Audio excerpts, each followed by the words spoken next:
Allegiant Stadium was built to be home to the NFL's Las Vegas Raiders, to be a cash cow for our city and Southern Nevada, a structure that would help pump millions into our local economy.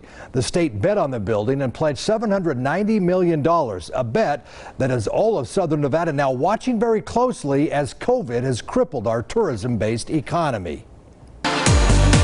Las Vegas was hopping a year ago. Room tax dollars were feeding the state's appetite for this $2 billion mansion at a rate of nearly $4 million per month. January 2020 was the biggest gain. Then COVID crushed Las Vegas. Room tax dollars disappeared, but payment obligations do not. As we sit here right now, in January of 2021, the Stadium Authority Board has about a little over $57 million in reserves, which is enough to fully fund the bond payments over the next 18 months. That's a year and a half to pay off city debts if Las Vegas became a ghost town. With two reserve funding pools, the Authority Board has been forced to dip its toes into those waters. 2 years of the same lockdown and they'd be drowning in debt with no safety net. With a tourism-based economy, there is no city like the sports and entertainment capital of the world. So when sports starts drying up like we've seen this past year, the lost revenue is staggering. It's measured in the billions of dollars. There are two types of travelers to Las Vegas. The special event traveler stays longer, spends more money, and when you factor in those visitors, the economic impact is eye-popping. The gross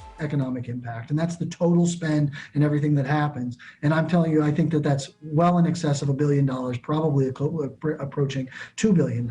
Those are real dollars lost when NASCAR, the NFR, PBR, conference basketball tournaments, boxing, UFC, college bowl games, WNBA, UNLV sports, Vegas Golden Knights, and any other sporting event closes its doors. But there's hope on the Las Vegas horizon, and it's sports. I don't think there's going to be any greater sign of Las Vegas's resurgence than a Allegiant Stadium filled with 65 screaming Raiders fans that's broadcast to 16 million people all over the United States and in many ways all over the world, showing that Las Vegas is open again. Las Vegas will rebound. It carries weight, that name, Las Vegas. It's resilient. It's built by winners who came before us. And even during a pandemic, people are still moving into Las Vegas. When people vote with their feet in that way, it sort of is an indication of the good that has been done by those who came before us.